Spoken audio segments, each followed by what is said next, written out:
Bienvenida o bienvenido.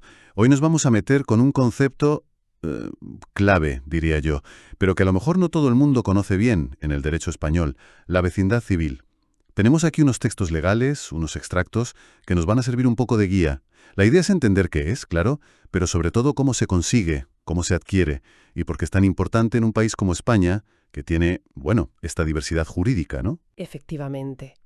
Es que en España, y esto es lo curioso, no tenemos un único derecho civil para todo el mundo, para todo el territorio. Conviven el derecho civil que llamamos común, el de la mayoría del país, con otros derechos civiles propios. Son los famosos derechos forales o especiales. Los tenemos en Cataluña, País Vasco, Galicia, Navarra, Aragón, Baleares.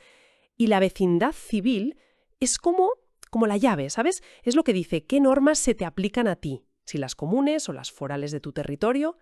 Y ojo, que afecta a cosas muy serias, matrimonio, herencias, contratos. Así que hoy, pues eso, vamos a intentar desentrañar cómo se le da esa llave a cada uno. Vale, perfecto el marco. Entonces, a ver, ¿por dónde empezamos a asignar esa llave? Lo lógico, supongo, es el principio de todo.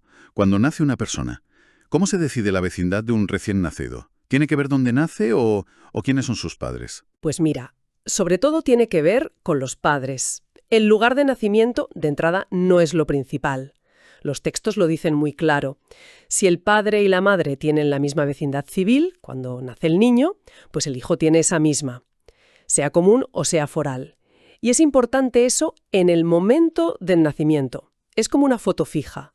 Donde sea el parto, da igual, para esta primera regla. La conexión es con la familia. Entendido. Eso sí, los dos padres comparten vecindad. Parece fácil. Pero, claro, ¿qué pasa si no? Imagínate, el padre tiene vecindad común y la madre, no sé, vecindad civil catalana. Ahí la cosa se complica, supongo. Se complica un poco, sí, pero bueno, la ley tiene un sistema como una cascada de criterios para resolverlo. El primer criterio que se mira es la filiación. El hijo tendrá la vecindad de aquel progenitor cuya filiación se determine antes. Espera. Filiación. ¿Podemos aclarar un momentito qué es exactamente eso aquí, para que nadie se pierda? Sí, claro. La filiación, digamos, es el vínculo legal entre padres e hijos. O sea, establecer legalmente quién es el padre y o la madre. Puede ser por biología o por adopción. Entonces, si al nacer, por ejemplo, solo consta legalmente quién es la madre, pues el niño pilla la vecindad de ella. Y si luego más tarde se reconoce al padre, eso ya no cambia la vecindad que el niño cogió al principio por esta regla. Ah, vale. O sea, es una regla como para dar una respuesta rápida con lo que se sabe al principio. Ya entiendo. ¿Y si la filiación de los dos, del padre y de la madre, se sabe a la vez? Imagina que los dos constan en la inscripción de nacimiento desde el minuto 1, pero tienen vecindades distintas. ¿Qué pasa ahí? Pues si pasa eso, la primera regla no nos sirve.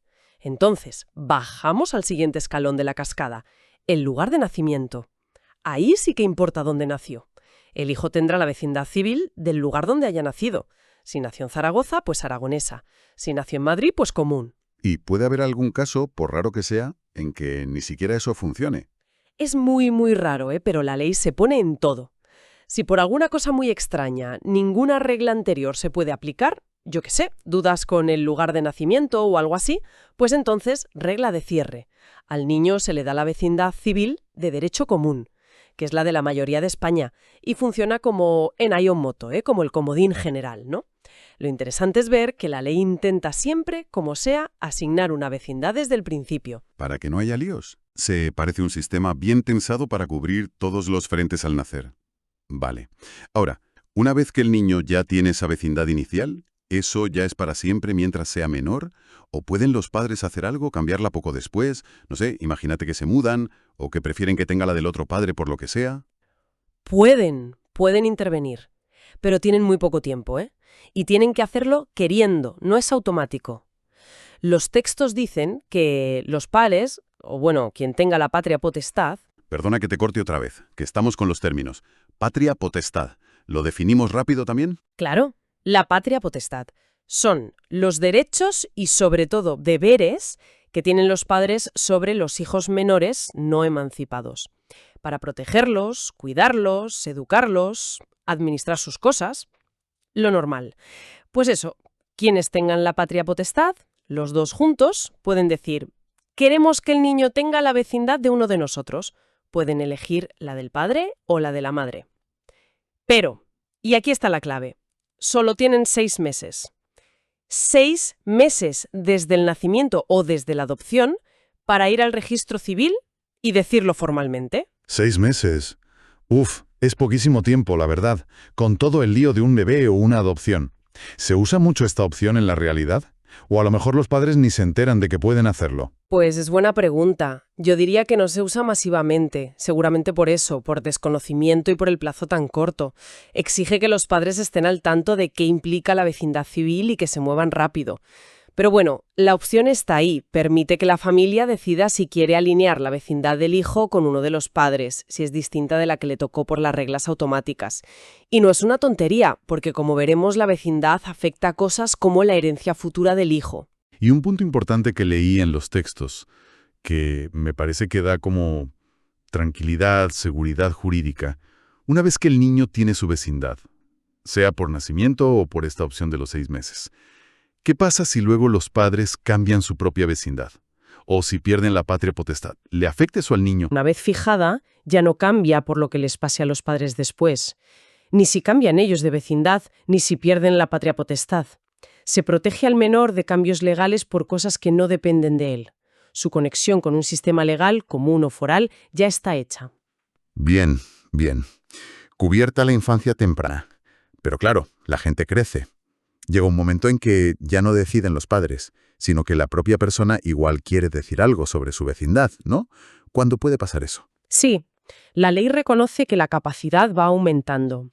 A partir de los 14 años cumplidos, y atención, hasta un año después de emanciparse, la persona puede optar por cambiar su vecindad civil. Otra palabreja, emancipación. ¿Qué es exactamente estar emancipado? Emanciparse es cuando un menor de edad, normalmente desde los 16 o si se casa, por ejemplo, puede actuar legalmente casi como un mayor de edad. Sale de la patria potestad o tutela antes de los 18. Aunque tiene algunas limitaciones, ¿eh? No puede pedir préstamos gordos o vender casas sin más. Entonces, ese periodo para elegir va desde los 14 años hasta un año después de que ya se le considere capaz de manejar su vida y sus bienes. Vale, entendido el plazo. ¿Y entre qué puede elegir este chaval o chavala? ¿Qué opciones tiene? Tiene 2 opciones muy concretas, según los textos. Puede elegir o la vecindad del lugar donde nació, o bien puede elegir la última vecindad que haya tenido cualquiera de sus padres. Esto le permite, pues imagínate, recuperar la vecindad de donde nació si sus padres se mudaron y le aplicaron otra, o coger la de su padre o su madre si le interesa por algo. 14 años. A esa edad casi nadie está emancipado. Si un chico de 15 años quiere hacer esto, ¿puede ir él solo al registro o necesita permiso de alguien? Necesita ayuda, asistencia. Si tiene 14 años o más, pero todavía no está emancipado, o sea, sigue bajo patria potestad o tutela, tiene que hacer esta opción asistido. Necesita que su representante legal, normalmente los padres o un tutor, esté presente y consienta, digamos. La ley reconoce que él quiere decidir, pero pide ese complemento como una protección para asegurar que entiende lo que hace. Es un equilibrio interesante, ¿no?, entre autonomía y protección. Y justo relacionado con esto, hay una regla específica para la adopción, que también está en los textos. El niño adoptado, si es menor y no emancipado, adquiere automáticamente la vecindad de los adoptantes. Y si los adoptantes tienen vecindades distintas, pues volvemos a las reglas del nacimiento.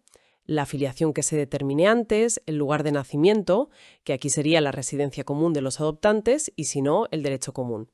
La idea es integrarlo del todo en la nueva familia, también legalmente. Muy claro todo el tema de los menores. Vamos a avanzar. Edad adulta. Algo súper común. Casarse. Si te casas, cambias automáticamente de vecindad para tener la misma que tu pareja. Mucha gente igual lo piensa por eso de la unidad familiar. Pues es un error bastante común, pero no. Los textos son muy claros. El matrimonio, por sí solo, no cambia la vecindad civil de nadie. Cada uno sigue con la que tenía de soltero. Se respeta la unidad familiar, sí, pero también la identidad civil de cada uno. Pero, ¿y si uno quiere? ¿Puedo yo voluntariamente adoptar la vecindad de mi cónyuge? A lo mejor para simplificar cosas de herencias o el régimen económico del matrimonio. Sí, eso sí se puede. Es una opción personal. Cualquiera de los dos puede optar por la vecindad del otro. Lo puede hacer cuando quiera, mientras estén casados. Pero ojo, hay una condición importante que dicen los textos: que no estén separados. ni legalmente ni de hecho. Si hay separación, ya no se puede optar. Así que, como ves, no es algo automático del matrimonio, es un acto voluntario. Hay que ir al registro civil y decirlo. Entendido. Es una opción más, no una obligación. Perfecto. Ahora, vamos a algo que afecta a muchísima gente. Vivir en un sitio. La residencia. Puede ser que acabes teniendo la vecindad civil de un sitio solo por vivir allí mucho tiempo, aunque no hagas nada para cambiarla. Sí, sí. La residencia continuada es una de las formas más habituales de cambiar de vecindad. Y los textos explican dos maneras de hacerlo. La primera es por vivir 10 años seguidos en un territorio. 10 años. Si vives allí una década sin interrupción, adquieres automáticamente la vecindad de ese lugar, sea común o foral. Hay una forma de evitarlo, que durante esos 10 años vayas al registro civil y dirás expresamente que quieres conservar tu vecindad anterior. Pero si no haces nada, a los 10 años, cambio automático. Es como una adquisición, pasiva, ¿no? Se supone que si llevas tanto tiempo ya estás arraigada. 10 años. Es bastante tiempo. ¿Y si yo tengo claro antes que quiero la vecindad del sitio donde vivo, hay forma de acelerarlo? Sí, hay una segunda vía, más rápida, pero esta necesita que tú hagas algo. Puedes conseguir la vecindad viviendo allí solo 2 años seguidos. 2 años. Pero tienes que ir tú al registro civil y manifestar que quieres adquirir la vecindad de ese sitio donde resides. En este caso no es automático, ¿ves? Necesita esa declaración tuya. Es la vía para el que lo tiene claro y quiere formalizarlo antes. Vale, o sea, la vía larga y pasiva de 10 años, salvo que digas que no, y la corta y activa de 2 años si dices que sí. Y estas declaraciones, la de no quiero cambiar a los 10 o la de sí quiero cambiar los 2, ¿dónde se apuntan para que valgan? Ambas tienen que constar sí o sí en el registro civil. Es el organismo oficial que lleva a cuenta de la vecindad de cada uno y de estos cambios. La inscripción en el registro es lo que le da validez frente a todo el mundo, da seguridad. Y los textos también dicen que una vez que haces una de estas declaraciones, la de conservar o la de optar a los 2 años, ya está. No hace falta repetirla. Vale para siempre hasta que no haya otro cambio por otra razón. ¿Puedes empatar? Sí, la ley tiene una última regla por si acaso. Si hay una duda que no se puede resolver, manda la vecindad del lugar de nacimiento. Se vuelve al origen como criterio final para evitar líos. Perfecto. Clarísimo lo de la residencia. Ahora, una situación especial. Extranjeros que se hacen españoles. Antes no eran españoles, así que no tenían vecindad civil. ¿Qué pasa cuando consiguen la nacionalidad? Exacto. Al hacerse españoles, entran en todo este sistema de diversidad civil que tenemos. Y claro, necesitan tener una vecindad civil. Como no la tenían de antes, la ley les obliga a elegir una, justo al adquirir la nacionalidad o al inscribirla en el registro. No pueden quedarse ahí, en el aire. ¿Y qué opciones les dan para elegir esa primera vecindad? Pues los textos que estamos viendo dicen que tienen varias posibilidades para intentar conectarles con alguna realidad española. A ver, 1. Pueden elegir la vecindad del lugar donde viven en España cuando se hacen españoles. Es lo más normal si ya residían aquí. 2. Si nacieron en España, antes de ser españoles, pueden optar por la de su lugar de nacimiento. 3. Pueden elegir la última vecindad que tuvieran su padre, su madre o sus adoptantes, si estos eran o habían sido españoles. Y 4. Si al hacerse españoles están casados con un español o española, pueden optar por la vecindad de su cónyuge. Tienen varias puertas, sí, para elegir la que mejor les encaje. ¿Y cómo hacen para elegir? ¿Depende de si son mayores de edad o no cuando se nacionalizan? Y mismo, si es menor o tiene la capacidad modificada por un juez, pues elige con la ayuda de su representante legal, padres, tutor. A veces, como cuando un menor se hace español por opción, por ser hijo de español nacido fuera, por ejemplo, es el propio representante quien, al pedir la nacionalidad, ya indica la vecindad elegida, normalmente siguiendo lo que diga el juez si ha intervenido. ¿Mencionan los textos alguna otra cosa sobre nacionalidad y vecindad? ¿Algún caso más específico? Sí, 2 cositas más. Primero, la nacionalidad por carta de naturaleza, que es una forma especial que da el gobierno de forma discrecional por motivos excepcionales con un Real Decreto. En esos casos es el propio Real Decreto el que dice qué vecindad civil va a tener esa persona, aunque la ley dice que se debe tener en cuenta si el interesado dijo algo durante el proceso. Y lo segundo es la recuperación de la nacionalidad. Si alguien fue español, la perdió y luego la recupera, pues recupera también automáticamente la misma vecindad civil que tenía justo cuando la perdió. Vuelve a la situación de antes. Madre mía, qué recorrido hemos hecho. Desde que naces, la adolescencia, casarte, vivir en un sitio, hacerte español. Parece que la vecindad civil es como una etiqueta legal que llevamos puesta y que puede cambiar en momentos muy concretos y con reglas muy definidas. Tal cual. Es una pieza clave del puzzle legal de cualquier español, porque de ella depende si se te aplica el Código Civil Común o uno de los derechos forales en temas súper importantes de tu vida y tu patrimonio.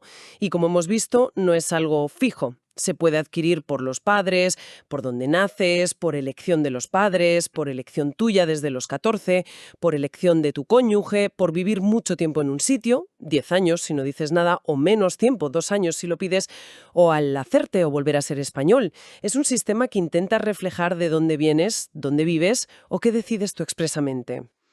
Y todo esto nos lleva a la gran pregunta, ¿no? Más allá de sabernos las reglas, ¿qué importancia real tiene tener una vecindad u otra en el día a día? Pues ahí está el kit de la cuestión. Por eso es importante entenderlo. Como decíamos al principio, tener vecindad común, o catalana, o aragonesa, o navarra, puede suponer diferencias enormes. Por ejemplo, en cómo funciona el dinero en el matrimonio, separación de bienes, gananciales, en si puedes hacer pactos sobre la herencia antes de morir, en la legítima, que es la parte de la herencia que va sí o sí a ciertos herederos y que cambia muchísimo de un sitio a otro, en cómo haces testamento, incluso en contratos del campo o figuras legales que solo existen en algunos territorios. No es un dato sin más, tiene consecuencias legales muy reales. Entonces, para ir cerrando ya esta exploración de hoy, ¿qué reflexión final podríamos lanzar a quien nos escucha sobre todo este sistema? Los derechos civiles, que se activa con esta llave de la vecindad, dibuja el mapa legal de España. Es un reflejo de nuestra historia, de nuestra diversidad. Pero más allá de la teoría, la pregunta es el impacto real en la gente. ¿Somos conscientes de nuestra vecindad y lo que significa? ¿Cómo se las apañan las familias o las empresas cuando hay gente con distintas vecindades o cuando se mueven entre sitios con leyes diferentes? Este sistema, aunque intenta dar seguridad, también crea retos. Retos de conocerlo y aplicarlo bien en un mundo donde todo está cada vez más conectado. ¿Hasta qué punto esta variedad de leyes dentro de España facilita o complica la vida normal, las relaciones, la economía hoy en día? Es algo, sobre lo que seguir pensando, ¿no?